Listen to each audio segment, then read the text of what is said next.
So, you see water. It's kind of relaxing, right? Anyways, at some point, you might have too much water, right? I mean, don't worry about this. Yeah, stuff happen. I was just testing things out. But the idea is when you get too much water, there are certain things you can do. And the best is to like address it at the source if you need to address it there. And what I mean by that is basically like flash freezing it. And what do I mean by that again?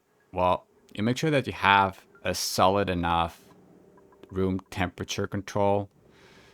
And the idea behind it is that your room temperature should not be fluctuating too much, right?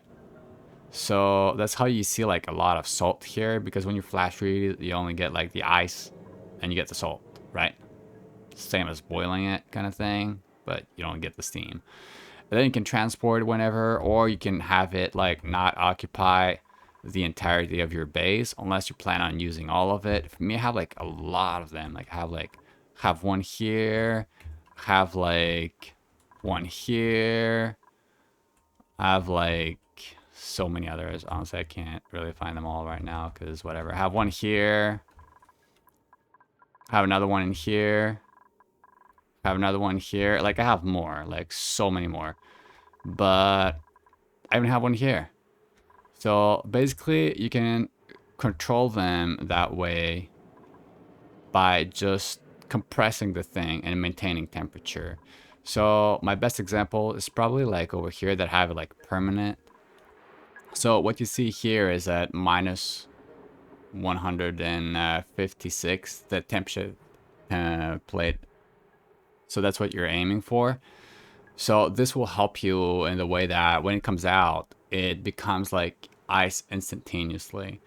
And you can have a loop that is, always coming in here. And you can have also like a thermal sensor in here. So you basically detect when you need the loop to be going in. If your loop is like some hardcore stuff. Mine apparently is not hardcore enough for like a lot of people. I don't have that much super coolant. Like, hold on. Let's see how much I have.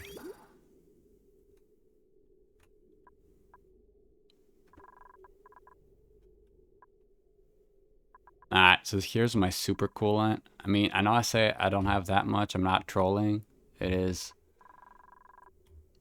a couple thousand kilograms. Like, it goes in a lot of systems. Okay, I have a lot of it. Okay, I lied. But the idea is you cannot have maintain a constant loop. Sometimes you're just gonna have them pass through like all the time because they're barely going to be you know there on time. So by freezing it, you allow yourself to have access to that in form of ice and maybe build like ice temp shift plates somewhere that is getting a little bit too steamy for you, or maybe you need to build a new kind of steam room that you'll be drawing energy from, and it's easier to transport ice that way. So do keep in mind about that. And another great use for that is sometimes you need to balance liquid temperatures, and ice is the perfect thing to use because in most cases, unless you messed up somewhere, it will be without germs, right? Because you've straight up deleted them at this temperature. So that's why.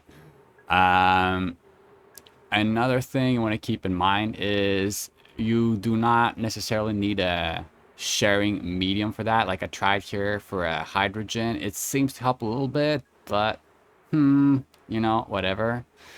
Another thing you want to limit like the loss of the cold to the outer area. So like here I should have like doubled up on it, but at the same time, do you really care that much? It depends like how far you want to push it, and it doesn't share like that much out there.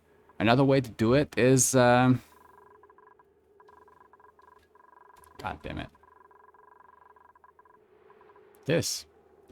You just straight up put a door. Eventually it will flood and it's done. You also can like, you don't have to put airflow tiles. Like this is just me because I wanted it to keep leaking what it produces. But yeah, that's what you do. You just throw a door, and it's like, you know, you shut it down whenever you have like too much down there. You put like some hygrometer, and you tell the door to just shut down. You don't even need to power the door. Like you don't put that door basically. You put, you know, here, mechanized airlock. But if you do this one, you can still like lock it manually. So it's whatever. But this door with automation wire can do it for you. It's just gonna be like slightly slower. Hopefully this helped a lot of people. Yeah. All right, let's keep going.